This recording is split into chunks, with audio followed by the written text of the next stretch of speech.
it's pretty clear that your Tourette's is gone.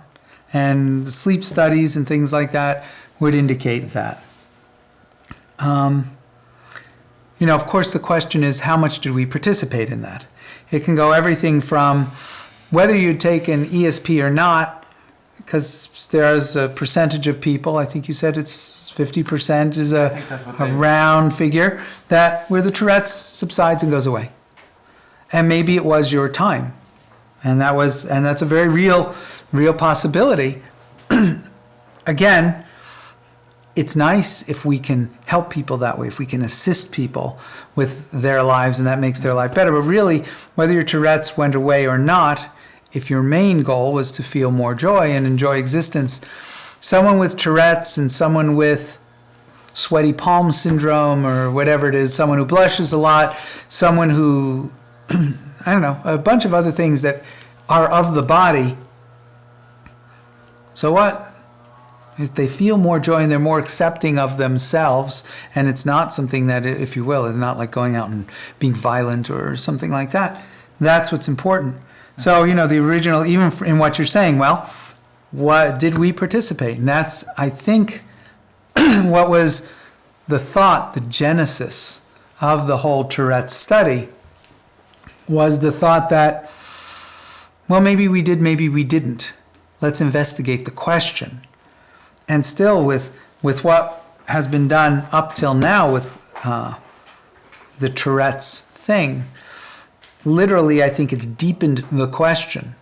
The question is, of course, do we assist, and how do we assist? People would say that the results, we've brought it to scientists. You've brought it to scientists where they say your results are too good.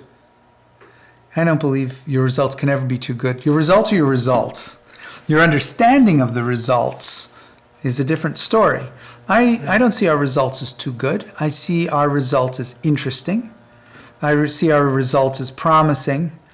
I see that in the worst case, we have an interesting way of selecting people who are going to, within a very short time period, overcome their Tourette's, whether it's from us or not.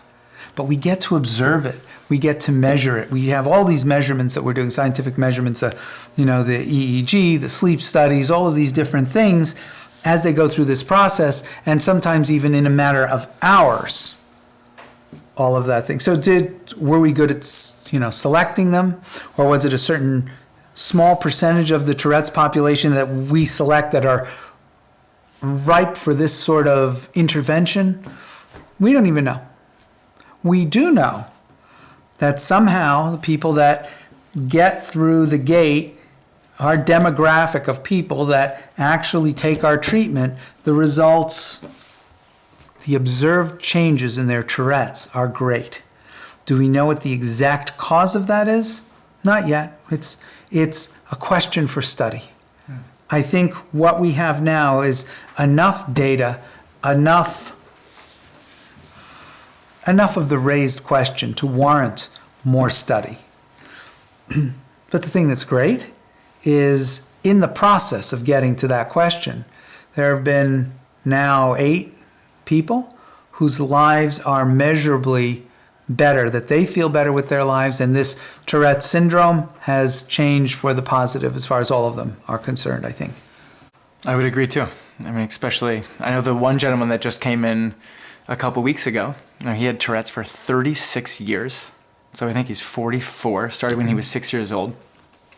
Horrific, just devastating Tourette's, limited his life in many different ways.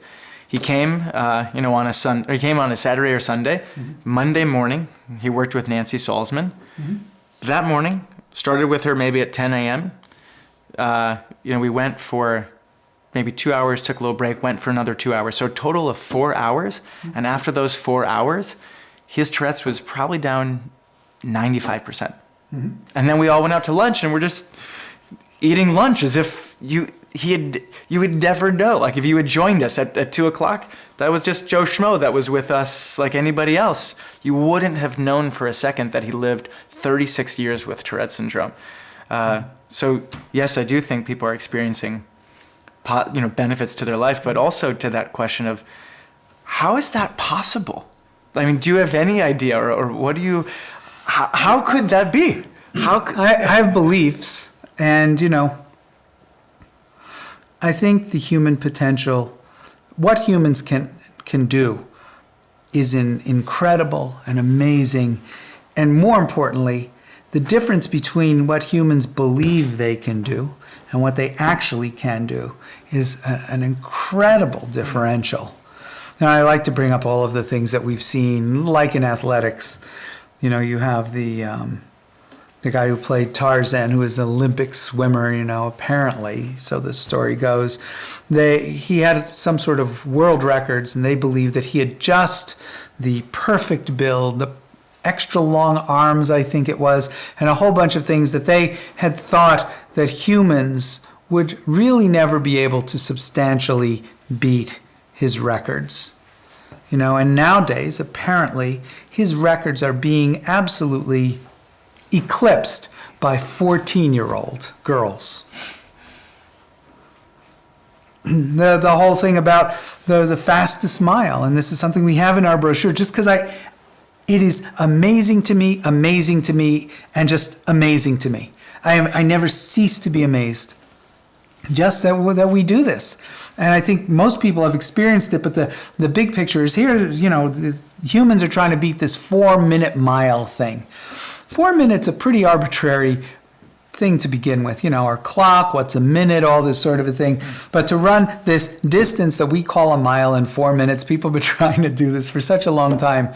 And there's this competition between these guys. And finally, Roger Bannister breaks the 4-minute mile.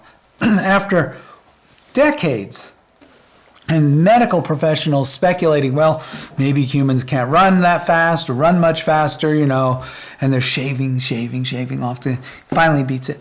The next 18 months after that, 50 people beat the 4-minute barrier. One person opens the gate. And we see this as children, you're a little kid and as boys, I don't know if you ever did this, had little bike jumps or little stunts that you try to do, jumping off the roof or Sport stuff. Right, yeah. Whatever it is. And the first time we try it, we're really tentative, and then no one can do it. Then one kid can do it. By the end of the week, everyone does it, and they're on to the next harder thing, because that's the way we are. We limit ourselves. What we call a limiting belief is just that, a belief that is limiting. It means it's a false belief. It's one that later ultimately can be shown just wasn't true. We have this in so many different areas. So we have all these people born with different neurologies, different existences, different experiences. We want to be able to empower people. And I think we have a very strong methodology to help people remove limiting beliefs, but particularly dealing with the way our will interfaces with our body, our neurology, our viscera. And we have these different techniques that help people, if you will, drive their vehicle better. And if they have this urge to tick or things like that, even if it's a subconscious urge, we have a methodology that helps with that. And it appears that we do. And we've been studying it for years. We have different ways of studying it. The Tourette's project is a specific, very specific, interestingly measurable thing. And when I say interestingly measurable, as I said, even if we never came up with exactly, and I believe we know what we do. I believe we know what we do with our method to a great degree. And I could be completely proven wrong. But what is true is you have now 9 people that came in. Well, there's me plus 7 more now. Or 8 people. We've got 2 more that are coming, happening right. soon, yeah. So, okay, you have these people that come in, certain measurable things, and they come out, and they're different to a way that makes their lives better. And in some cases, I think there's people who couldn't ride bicycles or couldn't drive or whatever, able to do those things where they couldn't. That's important. Even if it's just that we're selecting people at a crucial time, we somehow, our brochures, our way of recruiting, whatever it is, selects the people that are ready. And we can observe this. We have very valuable data of people undergoing the process of going from what you might call full-blown Tourette's to close to zero in a matter of hours. And we have data on exactly how that happened. I should say exactly what happened. Do we know exactly the exact how? We may never know that. We don't even know exactly how bones heal. You know, you have a broken bone. You can chart out all the chemical reactions, biological reactions you want, but the question of why does that happen? Why does that go? Well, it's an endothermic reaction or, endogotic reaction. You have extra heat in the area. Well, why? Why does that happen? You can always go to the why, and there's always the why you can't answer. And the nature of science is just always pushing on those boundaries and making clever guesses and trying to verify them. Well, we seem like we have, this is just my experience, that our culture, maybe other cultures, but is stuck on the why. Mm-hmm. Like we get very fixated on the why that happens. You mean our cultures in America? Yeah, in the United States, yeah.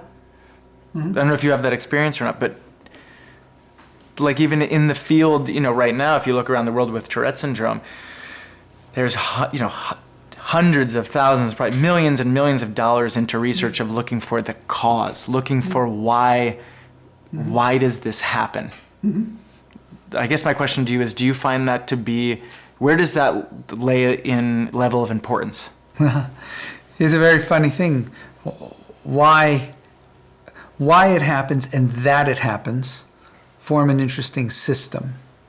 If we were always just looking for why, we would, in a sense, annihilate existence. It's almost as if you want to look at it as two different processes. Some people can be very, very obsessed with why they exist, and some people can be very, very obsessed that they exist. They just want to experience existence itself without any whys. Then there's some people who are completely obsessed with the why, and so obsessed with the why that they don't experience that they exist. And somewhere in between those things is what you might call a healthy, practical existence. Now, you could sit and meditate all day long and just experience existence all day long, and then you don't get the bills paid. There's a practical nature. Existence isn't just a state of being. There is, by necessity, practical interface with the world. And the balance, I spoke about this in a few other places where we have chaos and structure, and we also have other dichotomies. We have, being and doing and those sort of a thing. And other people have spoken of these things. Experiencing life as a hybrid of the two, and that there's no right or wrong, we sort of find our way. Because the moment we think we know something, if you look at structure versus chaos, that's a very structured statement. And it pulls us, what you might say, away from truth. And if we say, well, no, you can never know. You don't know anything. That's too much chaos. Pulls you away from truth. It's very Heisenberg uncertainty principle-esque. You don't have the two things known at once. You have a balance of the two within a certain certainty. And that's how we carve out life. That's how we carve out ourself. That's how we carve out even ethics in an ethicist's type of existence. When we weigh out an ethical dilemma, it's an ethical dilemma because it doesn't have a single solution. There is no right way. There's understanding all the ways deeper. And the more you understand the problem, the more you understand the depth of the possibilities, and the more you can take what you've experienced in your existence and bring it to bear. And that's what we call wisdom, the ability to really harness your life experiences and bring them to bear in each decision. Not only do you understand the problem more deeply and why you might decide one thing or another, but through doing that, you understand yourself more deeply. So by studying the problem, we understand the problem, and we also understand ourselves. And here's this constant systems approach. It's not definite, but it's progressive. And likewise with the Tourette's. On one hand, it may be total happenstance. On the other hand, we may be a totally causal agent. It's probably something very much in between. And the more we study it, the more we do it, the more we gain an identity of it and an understanding of it. Will we ever exactly know? No. Will we ever, gain some insight? I suspect so. So it has this interesting carving thing. So we've started to carve out this understanding, and this helps us even understand what we do, what you might hypothesize is a neurology. The current medical belief, I think, of Tourette's is that it's a neurological thing. Some of the interventions involve things like deep brain stimulation, and you were telling me about a case where they go into someone's brain, they put in certain equipment, and that became infected. They had to go in and remove them. Going in and out of someone's brain is pretty tricky business. It's pretty intense. Yes. And I know Tourette's can be socially have pretty rough consequences. It's a nightmare for some people. Yeah. So sometimes desperate situations require desperate measures. I think we're fortunate that we've either witnessed, participated, caused probably some mix of those things for 7 people's lives to be substantially better. And now we've gotten better at it, so we can do it in a matter of hours, where in your case you went through a journey with our curriculum, and it wasn't in any fashion that was organized to help you with Tourette's. That was a side effect, but the side effect was it went away. Yeah, what took me about a year, probably about a year and a half what took me about a year and a half has now been replicated in about 4 hours. Mm-hmm. So that's pretty wild. Well, at the time, and nothing against you, but the time you went through the year and a half, we weren't focusing on Tourette's. We're focusing on you, and Tourette's was a thing. But now we focus, more on helping someone adapt with that specific thing within a body, within a neurology. Just like some people find that, like I'm left-handed. There are a bunch of things that I do differently because I'm left-handed. If I insisted on not doing them differently or didn't believe I could do them differently, I would have all sorts of problems. But I do believe that I can adapt. I can use other strategies. I can do other things, and left-handedness can be a real advantage. So my particular 1 in 7 or 1 in 9, whatever, I think it's 1 in 7 people are left-handed or something like that. There are a lot of strategies I can use to drive that slightly different automobile of a body differently. And is Tourette's neurological? May well be. In a way, it's beyond what we worry about. You present a certain stimulus response profile. We help you expand, we help you design or change, whatever, that stimulus response profile. And maybe 50 years from now, if they ever come up with a way of specifically finding the exact physiological thing that says, this person has Tourette's, they might be amazed that a whole bunch of people, including yourself, have this Tourette's thing but don't exhibit any of the symptoms that are often exhibited with Tourette's. Left-handed people often, maybe they often trip over their right foot. That doesn't mean all left-handed people have to, and if they become aware of it and develop strategies to work with their left-handed vehicle, they don't have to. So it seems, from our perspective, that at least the people that we've dealt with Tourette's, maybe it is genetic, maybe it is neurological, maybe it's none of those things. Doesn't matter to us. They don't have to drive the body that way. With respect to people that see the results, sometimes I've shared with them, what's going on, and sometimes their first response is, well, what credentials do you guys have? And I want to know if you could just elaborate on that, because it's funny. We have these amazing results. We've had 8 people, two, all of them are at least 70%, and then 6 of the 8 are down over 90%. So, these are just unprecedented results, but there's still this feeling of, well, you guys don't have any credentials. I wonder if you could I can answer that. I could be, What do you say? I don't even know what to say to that. But well, there's some... admittedly, I am sometimes politically incorrect. I'm a smartass. I come from a very witty Italian family that all my life, part of affection was being a smartass. So I do have a smartass answer that comes to my mind right away. This is our credentials. We have sterling credentials that we have no credentials in the field. See, credentials seem to be self-limiting in the field, So what credentials we have? We absolutely do not have any of the credentials, any of those certifications or trainings that have been used so far to treat the problem. Now think about it for a second. If I told you that there was someone who,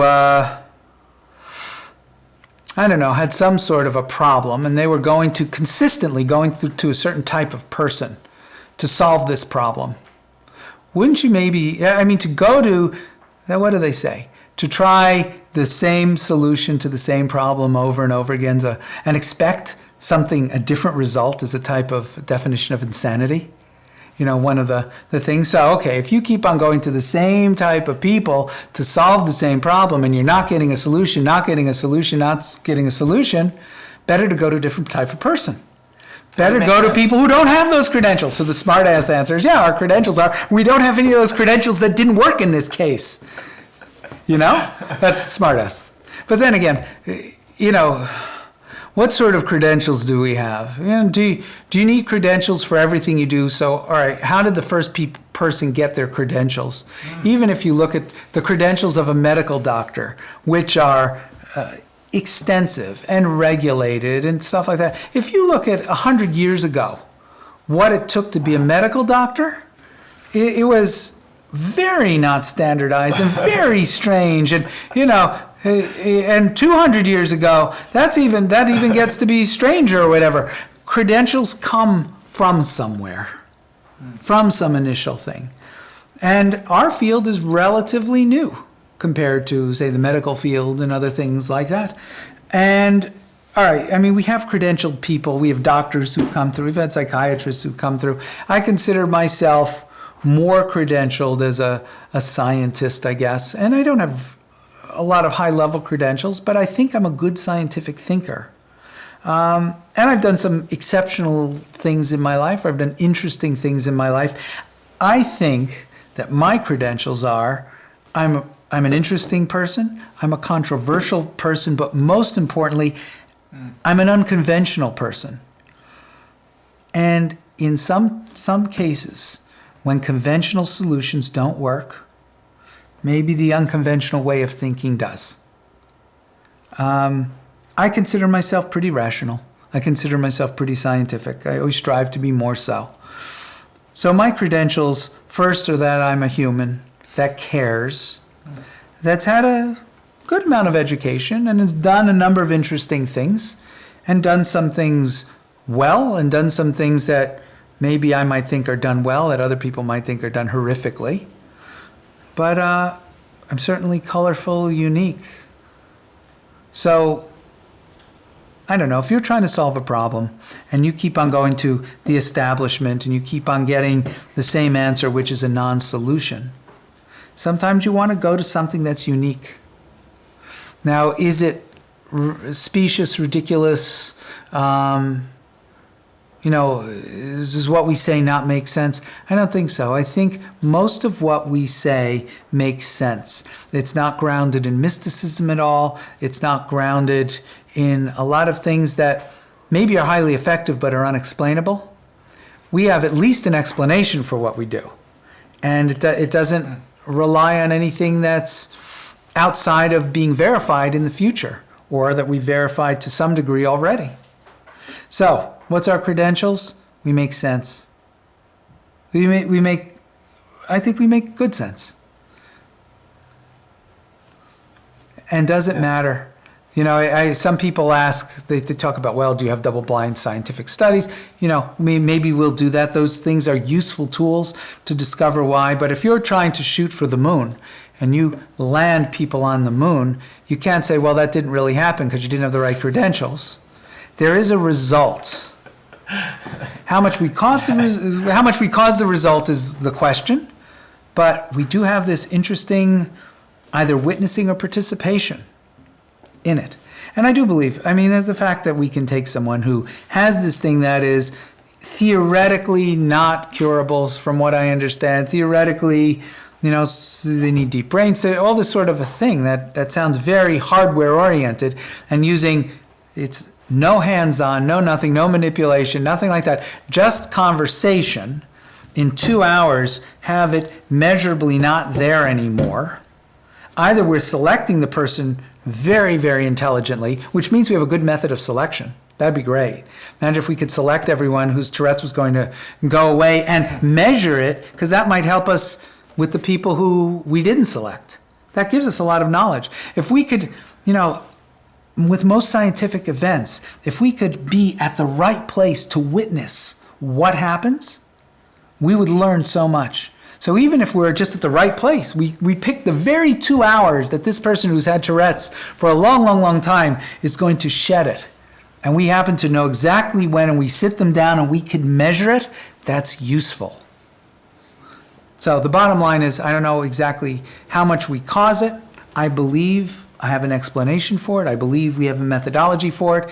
It is certainly not double-blind tested, but the truth of the matter is, these people, we've witnessed them undergo this transformation, and it seems a lot like we participate strongly in the cause.